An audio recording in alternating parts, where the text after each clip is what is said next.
Hey Raindrops, on today's episode of Reality with the King, yes, we are talking about season 15, Real Housewives of Atlanta premiere. I have so many thoughts, however.org, I could not do this alone. Yes, I got fan favorite, an official Raindrop. Come on, sis. Of course, I'm talking about the gorgeous, the beautiful, and the very opinionated Jazmine Henley-Brown. Hello, I'm so excited to be back with esteemed journalist Carlos R. King. Okay, it's really a pleasure and an honor. All right.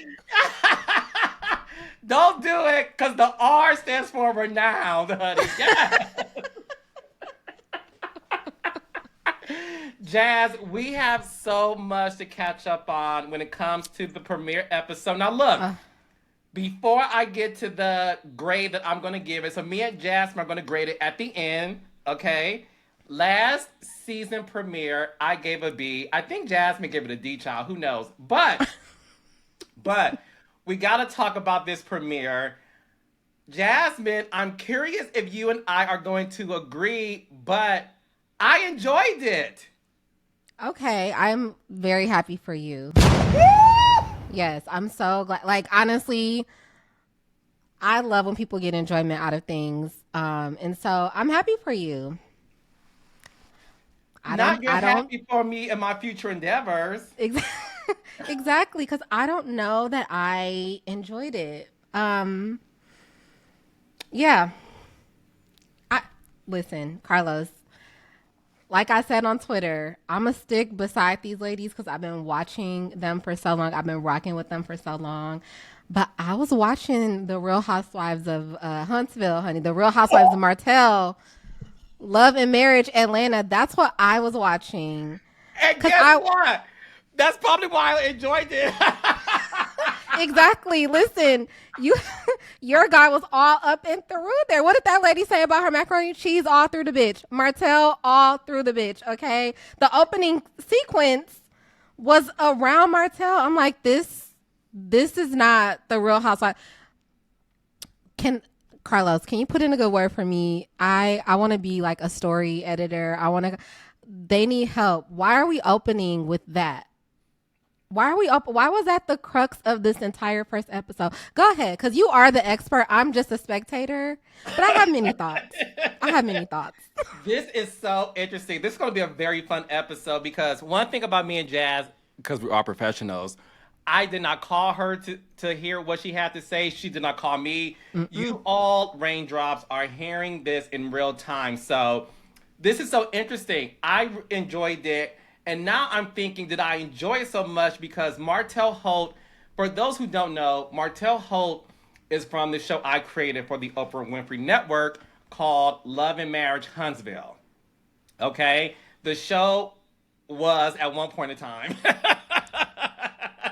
about these three couples attempting to revitalize Huntsville. Martell was married to a woman named Melody Holt. On Love and Marriage Huntsville, Martell cheated on his wife with a woman who lives in the city, and he had a 3-year affair. Okay, gasp. I can hear it already. So, not only did he have an affair, his now ex-wife Melody took him back. She tried to make it work. They had a baby during this period of Martell stepping out. Unfortunately, Martell got the other woman pregnant, and she decided to keep this baby. And when Mm. she decided to keep the baby, she was going to have it. All those things happened. Obviously, a lot has happened with Martell and Melody, and his wife left him, filed for divorce. They're now divorced.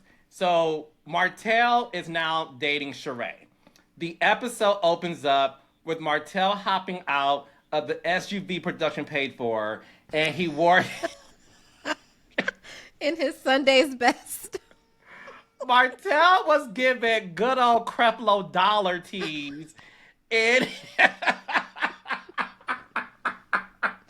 Not prosperity, pastor. Not past the collection plate.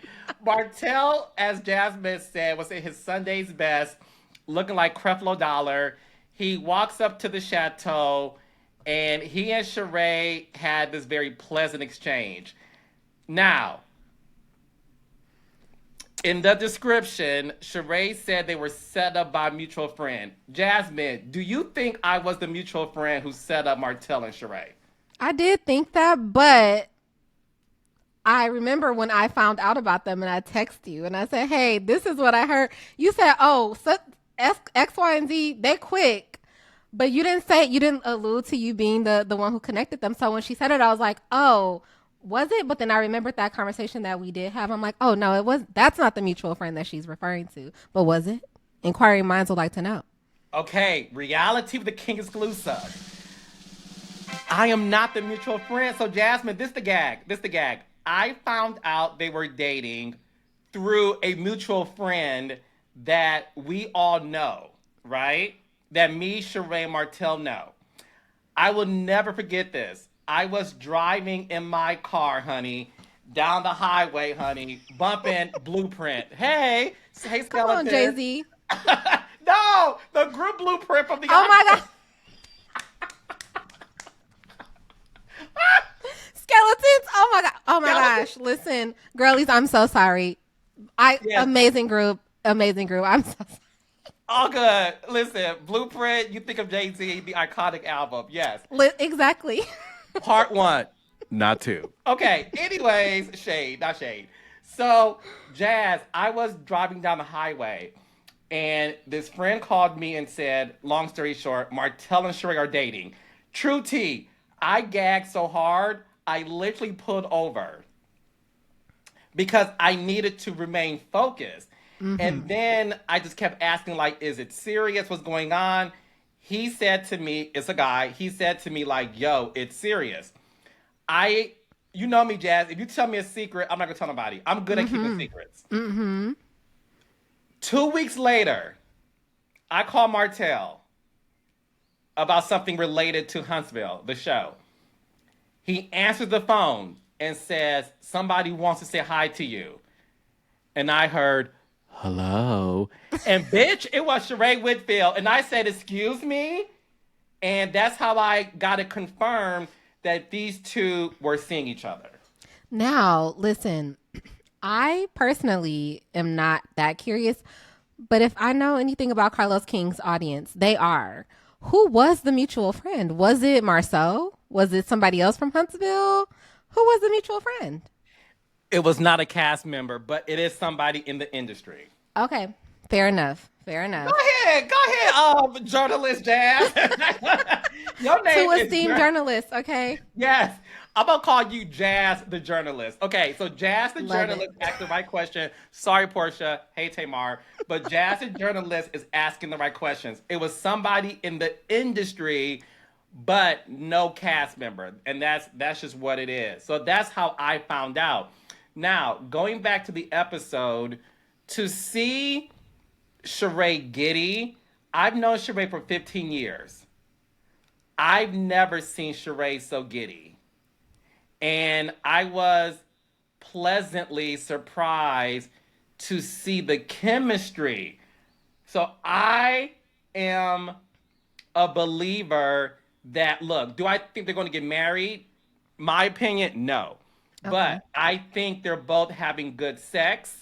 I think Martell is laying the pipe, and I think Sheree is spreading it low and laying it wide. And listen, let me tell you, because one thing I did very much enjoy about this episode was that body on Sheree. When she walked up to that door to open, I said, where's my handkerchief? I'm sweating I don't, you know what I'm saying? I'm not that way, but I looked at that body and I said, oh my God, I'm attracted to this. Sheree looked so good. She looked so good. And then Martell came in. You already know, I think Martell is just so fine. So the two of them together, that makes sense to me in my mind. Like you said, maybe not marriage. But even if they do, they're people of a certain age. If they did decide to get married, whatever. But I do think they should have fun. I did see an interesting tweet that said, or was it an Instagram post? Forgive me, whoever posted this. They said that Sheree is not used to dating anybody that's attractive. That's why she's so happy about dating Martell. I saw that too. And they show pictures of her ex-husband and that man that had her looking crazy out down to Philadelphia. And I said, they're right. Yes, they're right. They're right. She did. He is an attractive man. So good on you, Miss Sheree. Sheree, I love you, but the girls are saying that you are getting because for the first time in your life, you have dated somebody who looks as good as Martell Hope. That's what the girls are saying, Sheree.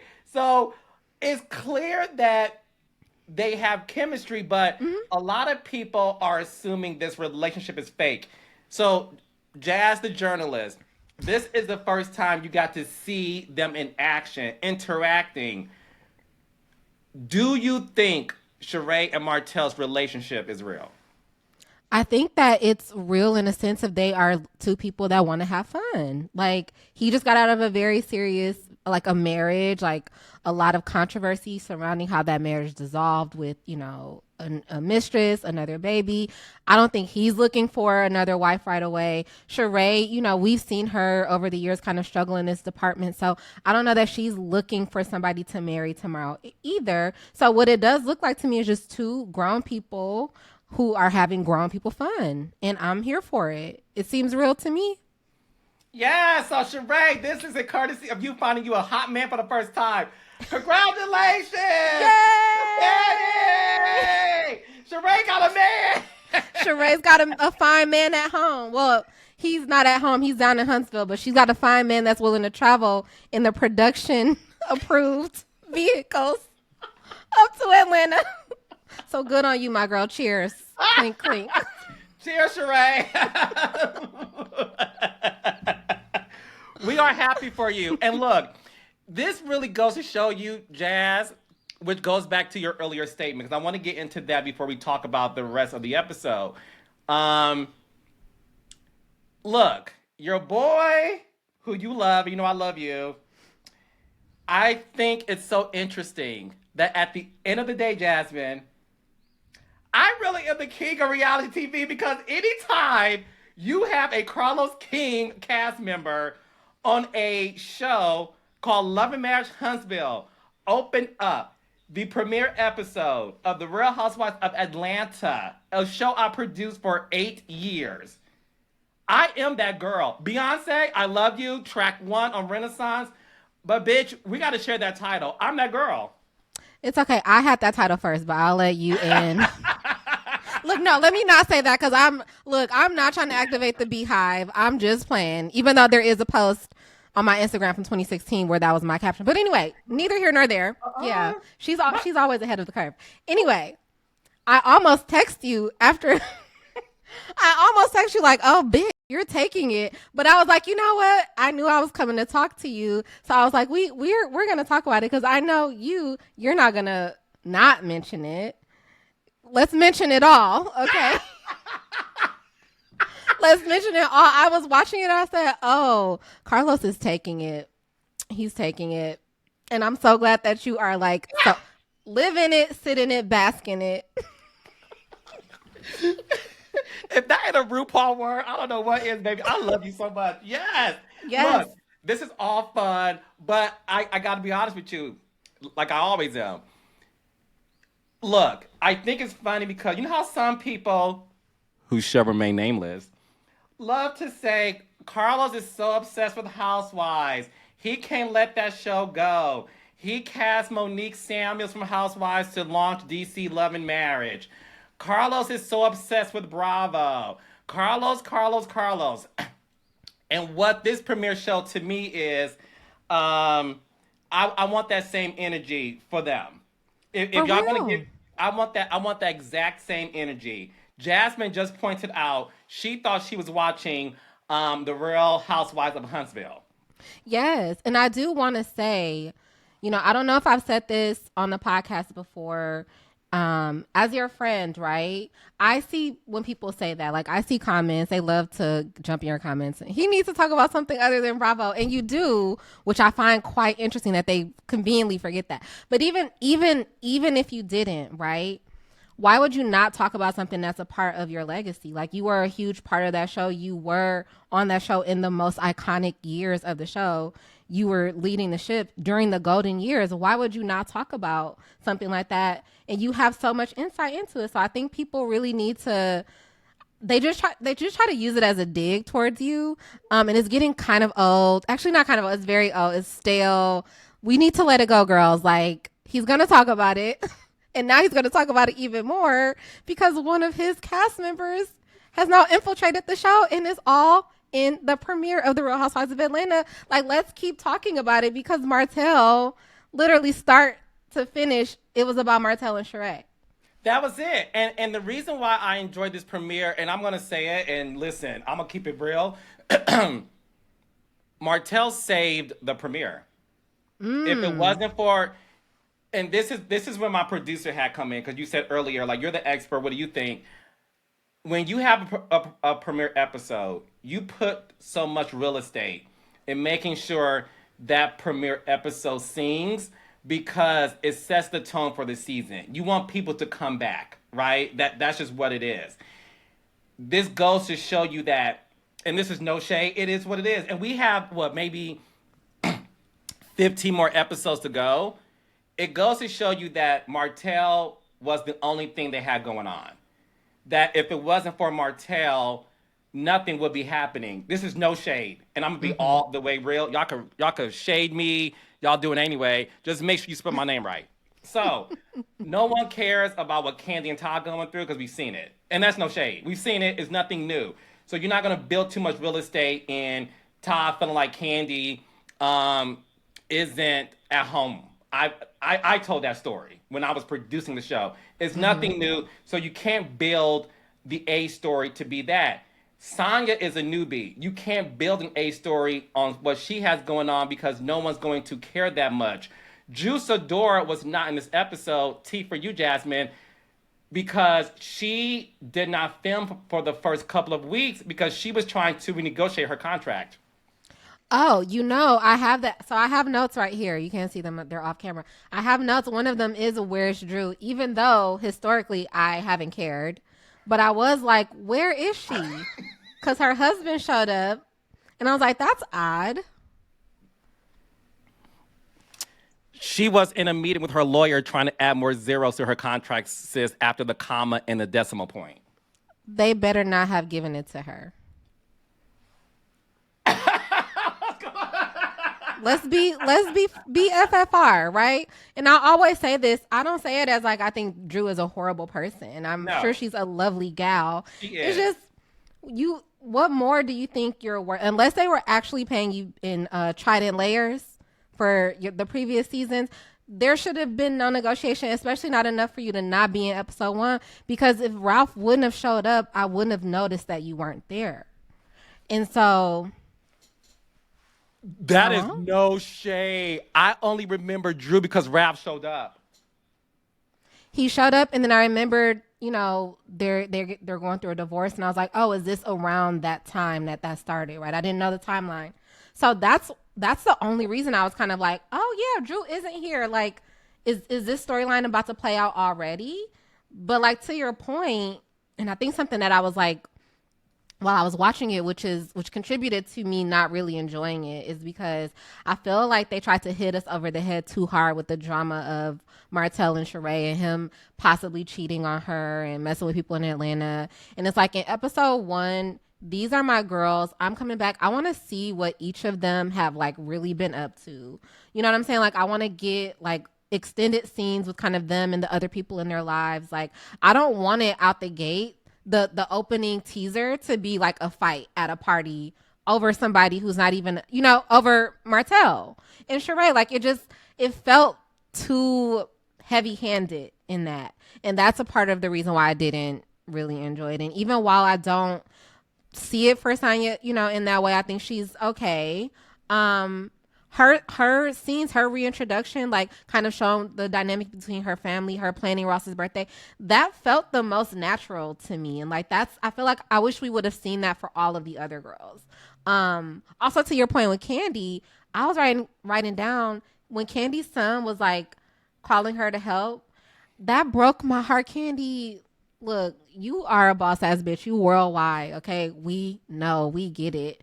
Spend time with your family, girl. Because what I would hate to see is the dissolution of another black family because you're too busy to be at home with your man or support your man, be at home with your children, and they're crying out. Like, children remember that as they grow up, and not just, we're thinking way too far into the future, but Candy, you have so much success, like so much money.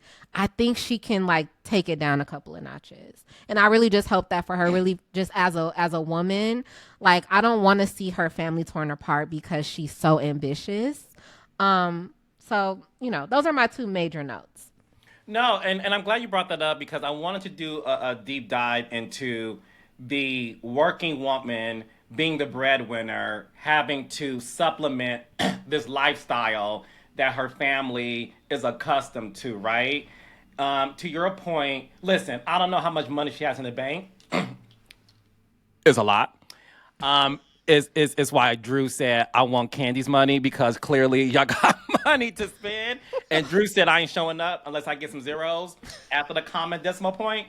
But the thing about that storyline is, number one, it was told before. Number two, to your point, that phone call was heartbreaking. And I'm curious, after she watched it, if it made her realize that all that glitters isn't gold. Because when he said, yeah, so-and-so can help me, but I like when you do it. And that was the part that touched me, being a mama's boy, right? Being a mama's boy, knowing that, yeah, my father's here, my big sister's here, whatever, but it's something about your mother. And I'm pretty sure it wasn't anything specific that she does that he wanted. That to me was code for, I just want my mom around me.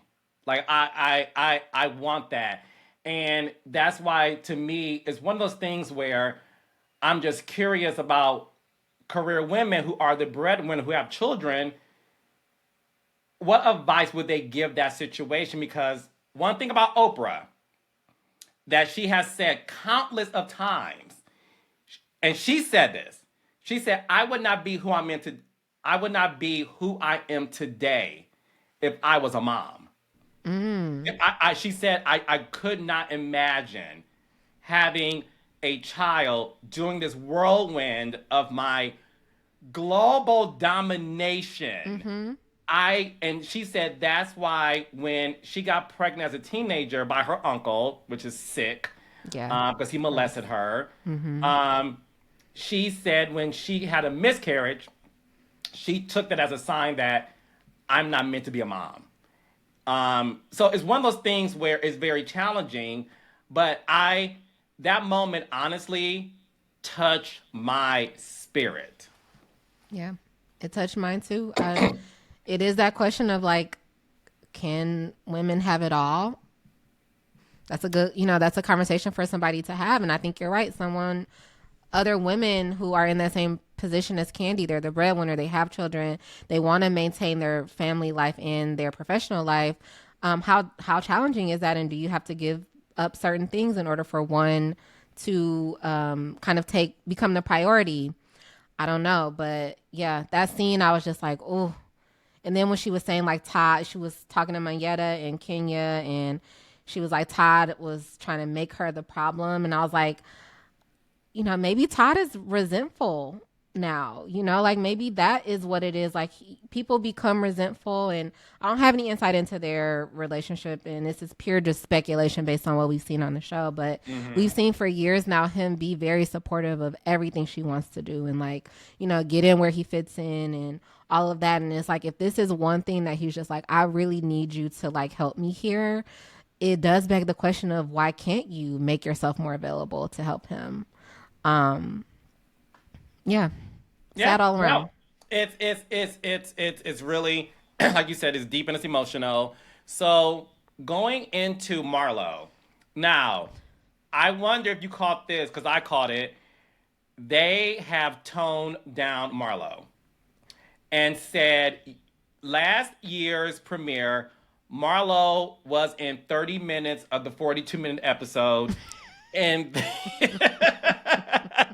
child, in this episode, I was where's Waldo with my magnifying glass because I was like, where's Marlo? Marlo was reduced to 5 minutes in a 42-minute episode. And I think that was on purpose. I think it was a strong message that they're trying to revitalize this season and limit Marlo. What did you think about Marlo being in this episode for the 5 minutes and what was going on with her?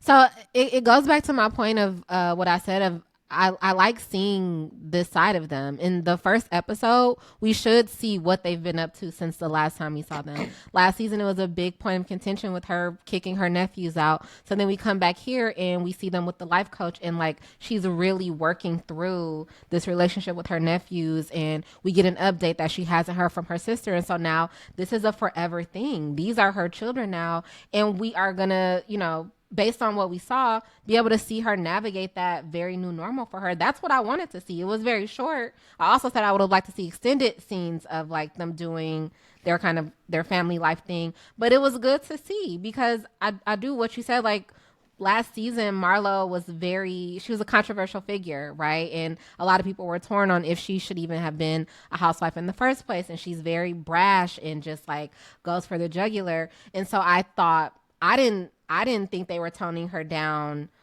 for the same reason that you said. I thought it was like they're trying to save her image. Like they're trying to like rehab her image. And it's like, this is who she was last season, but now she has these nephews and she's just turning over a new leaf. So I think we both are, in the same boat of like they're trying to change the perception. But I thought it was because they wanted to rehab her image, not save the show or revitalize the show.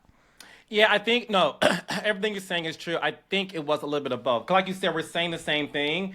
The thing with Marlo is, Marlo, who I love, came on very strong last season. Marlo was in the produce section, getting the peach. She ate it, she drank it, she put it in her Ciroc, she had it in her smoothie. I mean, Marlo's peach meant the world to her. It was like, forget a Grammy, a Tony, an Oscar, and an Emmy. Marlo had a peach. And for her, that was the golden nugget in terms of what she always desired. And unfortunately, everybody goes through this once in their lives. She overdosed on the Kool-Aid of the peach. And I think this season, based on the first episode, I agree with you, they tried to soften her, even towards the end. We'll get to that in a second, where Candy and Courtney got into an argument, and she's just like giving you a little side eye, trying to. That was the funniest part. Love that. So going into the fact that the biggest story is Candy, Kenya, and Monietta had conversations about Martell having other women in Atlanta. Kenya also said that Martell DM'd her. And when they looked for the DM, it was nowhere to be found. Because he unsent it. Like Drew. Because he unsent it. Now, here's the thing. I wholeheartedly believe he did slide into her DMs and he unsent it after he ended up like talking to Sheree or whatever. That part, I believe Carlos. I don't know. I know Martell's your boy, but who would blame him? Kenya baddie, Sheree baddie. If you did slide into Kenya's DMs, no, there's nothing wrong with that. So I got tea for you. Okay. I can exclusively confirm to Jazz, the journalist, that he did DM Kenya. About? I love you. Jazz said, honey, I'm not going to fall for the banana tailpipe. I'm going to need more information. I love her. She ain't no dummy. She said, and, honey, I'm not the Twitter folks who just take something small and create a story for engagement. I need Okay, every. so this is so shady. Okay, long story short, Jazz, maybe, ooh, ooh, maybe 3 years ago. It could be four. Let's just say three. 3 years ago, I was promoting the new season of Love and Marriage Huntsville, and I did an IG live with Kenya. And Kenya spoke about Martell and Melody, and Kenya had very nice things to say about Martell. She said how he was a great father, how she can see he wants to do right, he's trying, but she's team Black Love, and she really wants them to win. Now, Martell has said to me, and this will be coming up in the next episode. Martell has said to me he did DM Kenya after our IG live to say thank you for the compliments. Now, he has receipts of what he DM'd her. And he said she never responded to him. So that's the gag. So Kenya never said verbatim what he said. And you know I love Kenya, and so do you. Yes. But that's why Jazz, the journalist, was like, no, what else, Carlos? I'm not going to take this and run with it. I love you, Kenya, but you never once said exactly what he said to you. Because when people hear you're in my DMs, they immediately go to something sexual. Exactly. And she could have very easily, if she saw it, because the other thing is, it doesn't look like she ever saw. Well, she had to have seen it in order to know that he DM'd her. Yeah, she saw Yeah. it. She saw That's it. interesting. Kenya, I can't really defend you on that one, my girl. I was about to try to reach. I was doing my stretches because I was finna reach, okay, to try to find you an out, Miss Girl. But you knew that man did not slide into your DMs on nothing romantic. He was just saying thank you for the kind words, and you flipped it. Why would you do that? Because Kenya's trying to save the show. Listen, in my mind, look, Kenya, you know I really like you, girl. But when Carlos was just explaining it, I said, oh, she on her Giselle Bryant shit. She's on her uncredited executive producer shit. And listen, a lot of the viewers are probably not going to be mad at that. I myself, it's getting tired for me, but do you? Yeah, and I think that's the reason why, look, I think that's the reason why I do agree with you in terms of, but I said this last time. I said the golden days of Atlanta Housewives is gone, and we need to just accept it. It's never going to be as, in my Nene Lee voice, organic. It's not going to be, I love you, Nene. It's not going to be as organic as it was before. So I'm trying to find, I'm being honest with y'all. I'm trying to find the good in what this new era of Atlanta is. And I think Kenya knew that she had to have something happen. She was definitely on her Giselle Bryant. She produced the scene. She produced the moment. And she tried to make sure that something happened. I love Kenya. I'm going to get Kenya on the podcast to address this with me. But I'm like you. I listen to people. She never once said what he said. And that's because it was never anything that was worth sharing. Yeah. That, Kenya, you wrong, girl. You are wrong for that. So let me ask you this. Who's wrong or right in this Candy and Courtney odd beef that came out of left field? And I'm going to say it, guys. Y'all can read me. It's fine. The thirst is real. Baby, Noelle, or what is that child's name from Orange County? Noella? No, oh, Noella. That's Noella .2 right there.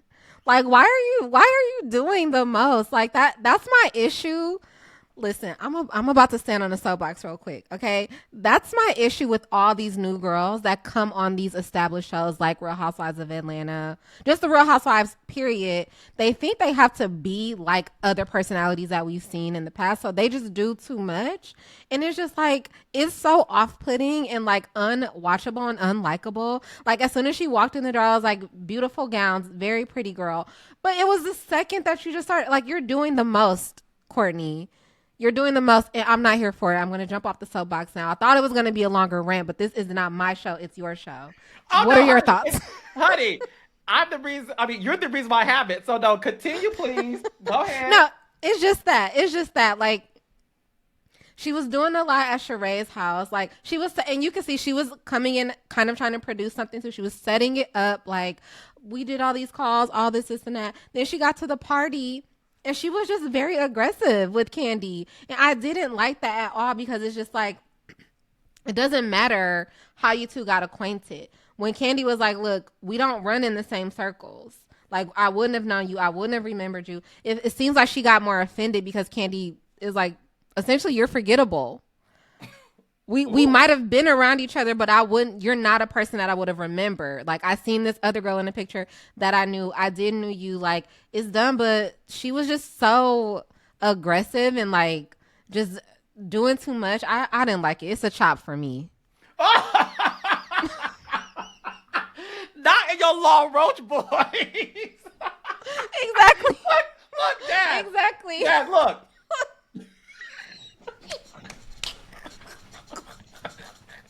Just said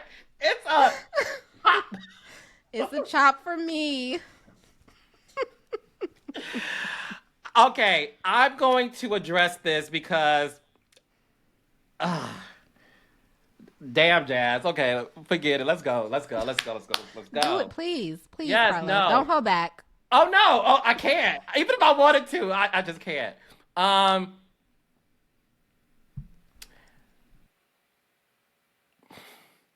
It's going to be very hard, and let me just start with Atlanta. It's going to be very hard for a new peach holder to come across authentic because the rules are different. And when I say that, I mean, unfortunately, nobody wants to be a one season wonder. Sure. And there's so much pressure in getting that title of housewives because it does change lives. And I think it's a part of the production. I think it's also part of the lady herself. They feel like you have to come across so strong and prove that you deserve this peach. You gotta prove it. And one of my issues, well, I'll say both of ours, because we both said this last season about Drew. I felt that Drew tried too hard to make fetch happen. I mean, she threw a doggy bone in a person's face that she carried on a trip in her duffel bag with Ralph's condoms that he got from Florida and wanted to make a moment happen. Carlos, why would you remind? I had that scrubbed from my memory, that late ass, tired ass, attempted moment. Why would you remind me of that? Because Now I'm going to have nightmares again. You said, not nightmare on Peachtree Street, because you said, and I quote, one of the most iconic lines this podcast has ever heard. Drew Sidora is 11:59 p.m. She's late. Late. Late, okay? Mine still ain't changed. Well, she was real late because she didn't show up tonight. So she was definitely late in this episode. Drew didn't show up. She sent her man, honey, and said, can you be a part of this for me? Thanks. So Courtney was definitely coming across too strong. But my question to you is this. Is there a balance? Because Monietta Shaw is somebody I know. Well, her name is Monietta Carter because she got married. I know Monietta personally. I love her. She's a sweetheart. In real life, she's friends with Candy. In real life, she's friends with Kenya. People thought Monietta was boring. But she's back now. So are you damned if you do, damned if you don't? If I don't give y'all a moment, y'all say I'm boring. If I be myself and don't make a moment, y'all say I'm boring. So who to you a new housewife in the past 3 years where their first season they came across authentic and that's why they're still around. A new housewife in the last 3 years out of all of Let's the. say 5 years. I don't remember. I can't remember because I don't know. I'm like at this point. 5 years ago was what 20. 2018. And Let's say that takes us to 2017. seasons of what? Or actually, can we do this? How about you tell me some new housewives that we've been introduced to in the last couple years, and then I'll let you know. Because honestly, I can't remember. Dr. Wendy for me. Her first Okay, season, she came across super authentic. I Dr. Wendy from Potomac, her first season. authentic. Her first season, yes. I I read her second season to her face, and I The thought first her I season was thought I have 4 degrees. I'm doctor. That's her first season, no? that is her first season No. before the plastic surgery. Yeah, that was a chop season. She did too much. But in her defense though, right? She redeemed herself for me because I think we talked about her the last time we talked about Potomac. I don't watch Potomac. I don't think I'm gonna start watching it again. But I have gone away from Potomac liking Wendy. Yes, And I didn't really see it for her first season. So I think she redeemed herself, but did she come off in authentic? No, she's another person I think tried to do too much in her first season. I think she did towards the end with the 4 degrees. I thought her in the beginning she was great. I thought Candace first season she was herself. I Yes. Yeah. Oh no, I'm sorry. I don't mean to cut you off. Oh no, no, no. I was saying Candace. To me, Yeah. these are the girls to me who did it right. Candace, Wendy, Garcelle. I'm talking about first season coming across authentic. Garcelle, Wendy, Candace, and that's it for me. Candace for sure. Candace for sure. Garcelle, did she come off authentic? Sure. I don't see it for her though, but maybe that is authentically who she is. Very, very, such a beautiful woman though. But in my eyes, I'm just like I can take it or leave it with her. But sure, authentic, yes. I agree with you. And y'all think I'm tough, baby. And it's great though, because look, all I am is a spectator, right? So it's like I'm only here for entertainment.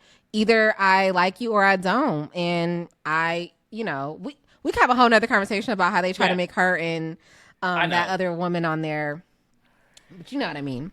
Oh, and we'll talk about that when Beverly Hills premiere, honey. I'm gonna invite you back. So, Yes. based on the head bussa, I'm like, you better be a head bussa, honey. Come on, Scrappy, featuring Little John and Crime Mob. Um, I thought Courtney and Candy's conversation went so left so fast, and I just felt like nothing nothing to me was authentic about that exchange. And I felt like it was just people trying to get a moment and trying to make something happen because the pressures were this event is our premiere episode, so something must happen. And I felt like everybody walked into that party with that in mind. And I think that's why some things just did not feel as authentic as old Atlanta when Cynthia had a white party and Kenya chased down Nene because Kenya was mad that Nene did not invite her to the. I'm sorry. Kenya was mad that Nene invited Walter, her ex, to the wedding, and Nene said to Kenya, "No bitch is gonna say to me who I can and cannot invite." It wasn't no here bussa. It wasn't no I'm gonna check you boo. It was a real conversation that to me, and I think you agree, it was funny. It wasn't like violent or like it was hilarious. And I think to me, season six premiere, in my opinion, will always be the standard in terms of how a premiere should be for that show. Yeah. I think Candy's energy is it was familiar. We've seen Candy get like that. I think it was wasted on someone that we don't care about though. That's what made it feel inauthentic inauthentic to me. Because I'm like, in what world, Candy, were you even going to spend more than like 3 minutes talking to this lady anyway? You don't know her. It's established. Okay. She's giving you some really weird energy. Just walk the fuck away. I wouldn't there. You wasted. I'm about to headbutt this. That would have landed later in the season had you would have been talking about one of the other girls on the cast that we care about. But you're giving this up to this woman that, like, if I never see her again, amazing. You know what I'm saying? Like, you wasted it. You wasted it. Candy wasted her moment. It really could have been a moment, but she wasted it on somebody that we don't care about. Yeah, and I think she says that to Marlo later in the season too. Something like that. But to your point, because when she gave Nene, I'ma stop talking to you right now before I be blowing up on your ass. So that to me, to your point, it took weeks and months of filming for these two titans to collide. And when she said it, we all, girl, even Nene gagged, because Nene called me after the scene and said, what did she say to me? I said, she said, if you don't stop talking to me right now, I'm going to blow up on your ass. And Nene said, she said that? I said, yeah, bitch. She said it to you. So that's why you're the best person to talk to, because you remind me of moments to where, yes, it needs to be a build up to say something like that, because nobody can take me out of character that I met for 2.5 seconds. You very much should have been on your Mariah Carey. I don't know her. And walked away. Okay? I don't believe in any stretch of the imagination that Candy Worldwide Burris is gonna headbutt and risk any type of legal action being taken against her by someone that she doesn't even know. It wouldn't even be worth it at that point. I don't know. And you know, like I say about all of these people on here, they are probably lovely people in real life. This ain't personal. Yes. This is TV, in the words of Martin Lawrence. Okay, this is TV.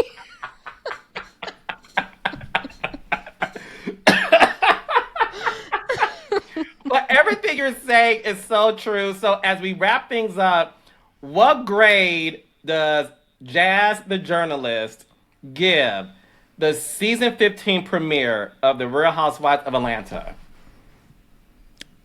A D. What about you?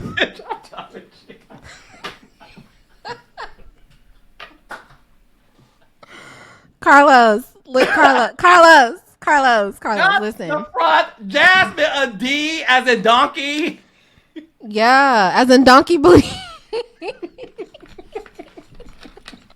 A D as in donkey booty, because the story wasn't set up right for me. I don't think my grade has anything to do really with the cast.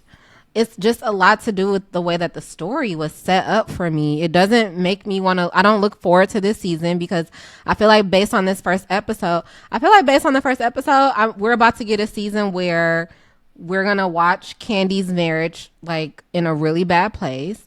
And then we're going to watch a bunch of them try to like accuse Martell of being deceitful to Sheree and trying to take that down when it's not even really, by both of their accords, a super serious relationship anyway. Because I love how, just to take it back, I love how Sheree kept paying it. Like, they're like, oh, I heard Martell does this. She's like, okay, show me. I would like to see it. Like, Monique, okay, show me. Like, I'm not about to get up in arms. Both of them have said this is not serious. They haven't put a label on it, girl. Get on. If he does have other women in Atlanta, that's okay. Sheree doesn't seem to mind when he's her weekend man. When he comes in the production approved vehicle to the chateau, she is happy. And when he leaves, she's okay with it. A D for me. What about you?